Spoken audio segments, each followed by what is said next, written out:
Hello दोस्तों, Ajay sir की ई पाठशाला में आपका स्वागत है। आज का हमारा विषय है पूर्णांकों पर योग के प्रगुण यानी नियम। आज हम पूर्णांकों में लगने वाले नियमों को सीखेंगे। सबसे पहले आता है संवृत प्रगुण यानी नियम। इसे कहते हैं क्लोजर प्रॉपर्टी। उसके बाद क्रम विनिमय प्रगुण यानी कोमिटेटिव प्रॉपर्टी। फिर साहचर्य प्रगुण, इसे कहते हैं एसोसिएटिव प्रॉपर्टी। उसके बाद तत्समक अवयव यानी एडिटिव आइडेंटिटी। इन चारों नियमों को हम बारी बारी से सीखेंगे। आइए शुरू करते हैं। सबसे पहले पूर्णांकों को ध्यान से देखिए। पूर्णांक नकारात्मक संख्याएं यानी कि ऋण संख्याएं, धनात्मक संख्याएं यानी कि पॉजिटिव संख्याएं और जीरो, इन सभी से मिलकर बनते हैं। इसमें माइनस वाली संख्याएं भी होती हैं, जीरो भी होता है और प्लस वाली संख्याएं भी होती हैं। आइए इन सभी संख्याओं में हम योग के नियम लगाना सीखते हैं। सबसे पहले आता है संवृत प्रगुण यानी कि संवृत नियम। इसके लिए हमें दो संख्याओं की जरूरत होती है। एक संख्या है a, दूसरी संख्या है b। अगर दोनों संख्याओं को जोड़ने के बाद जो आंसर आएगा वो संख्या भी अगर पूर्णांक संख्या ही आती है तो हम कह सकते हैं कि पूर्णांकों में योग का संवृत नियम लागू होता है। आइए एग्जाम्पल से समझते हैं। मानकर चलिए हमारे पास एक संख्या है -3 और दूसरी संख्या है +4। जब हम -3 के साथ +4 को जोड़ेंगे तो हमारे पास आंसर +1 आएगा। अब ये +1 ये भी एक पूर्णांक है। इसका मतलब हुआ कि पूर्णांकों में योग का संवृत नियम लागू हो जाता है। ऐसे ही और एग्जाम्पल भी सरल करके देखे जा सकते हैं। मानकर चलिए आपके पास कोई संख्या है 5, दूसरी संख्या है 4। अगर दोनों को जोड़ा जाए तो आएगा 9। अब 9 को भी ध्यान से देखेंगे, ये भी एक पूर्णांक होता है। तो हम कह सकते हैं जब दो पूर्णांकों को जोड़ा जाता है तो योगफल सदैव पूर्णांक ही होता है।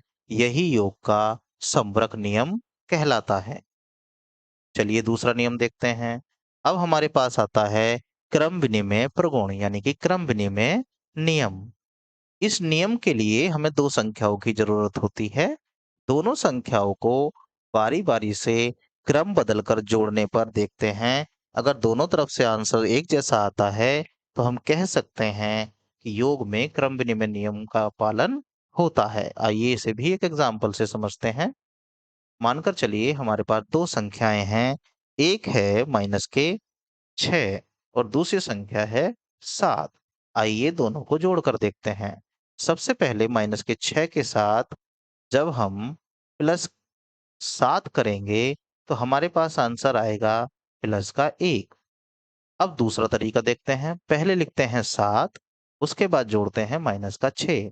तो इसको हम जब सरल करेंगे तो प्लस और माइनस की मल्टीप्लाई होने पर चिन्ह बन जाएगा माइनस का।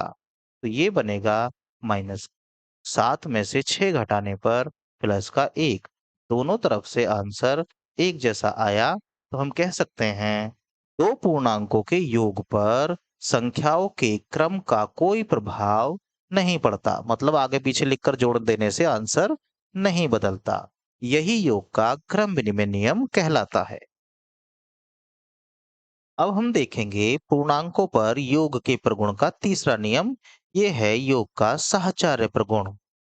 इसके लिए हमें तीन संख्याओं की जरूरत पड़ती है, ए, बी, सी। पहले ए और बी को जोड़ा गया, उसके बाद सी को। यहाँ पर पहले बी और सी को जोड़ा गया, उसके बाद ए को। अब दोनों तरीके से देखते हैं आंसर कैसे आते हैं। मानकर चलिए हमारे पास तीन संख्याएं हैं। एक है 3, फिर है 4, फिर है 5। ध्यान दीजिए तीनों संख्याएं पूर्णांक हैं। तो सबसे पहले 3 के साथ जोड़ते हैं 4 को और बाद में जोड़ते हैं 5 को। आइए यहाँ पर पहले 3 को ऐसे ही रखते हैं, 4 को और 5 को जोड़ते हैं। देखते हैं क्या आंसर आता है। यहाँ जब इन दोनों को जोड़ा जाएगा तो आएगा 7 और उसमें जोड़ेंगे 5। 7 और 5 मिलकर हो जाएंगे 12। अब इधर देखते हैं, यहाँ पर 3 को ऐसे रखेंगे, पहले 4 को और 5 को जोड़ लेंगे। 4 और 5 होते हैं 9, और 9 में जब 3 जुड़ता है तो आता है 12। यानी कि दोनों तरफ से जोड़ने पर आंसर समान आया। तो हम कह सकते हैं कि योग में साहचर्य नियम का पालन होता है। 3 पूर्णांकों को जोड़ते समय किन्हीं दो को पहले जोड़ देने से योगफल में कोई अंतर नहीं आता। यही योग का साहचर्य नियम है। चलिए अगला नियम देखते हैं। अब हम देखेंगे तत्समक अवयव। तत्समक अवयव से यहाँ मतलब है कि किसी भी संख्या को लीजिए और उसमें ऐसी संख्या जोड़ दीजिए कि जोड़ने के बाद वापस वही आंसर आ जाए। मानकर चलिए, मेरे पास एक संख्या है 4। 4 में मैं ऐसा क्या जोड़ूं कि जोड़ने के बाद मेरे पास आंसर वापस 4 ही आ जाए। तो ध्यान दीजिए, यहाँ पर एक संख्या है 0। तो 4 में जैसे ही 0 जोड़ेंगे तो आंसर 4 ही आएगा। या फिर मान के चलिए माइनस का 5 है, इसमें 0 जोड़ दूं तो आंसर माइनस का 5 ही आ जाएगा। यहाँ पर 0 एक ऐसी संख्या है जिसको किसी के साथ भी जोड़ देने से वही आंसर आ जाता है। तो हम कह सकते हैं कि किसी पूर्णांक संख्या में 0 जोड़ देने पर योगफल वही संख्या आती है। तो 0 को पूर्णांकों के लिए योग का तत्समक अवयव कहते हैं। मतलब 0 ऐसी संख्या हुई जिसे किसी भी संख्या के साथ जोड़ देने से आंसर वही संख्या आएगा। वीडियो को देखने के लिए धन्यवाद। Thanks for watching.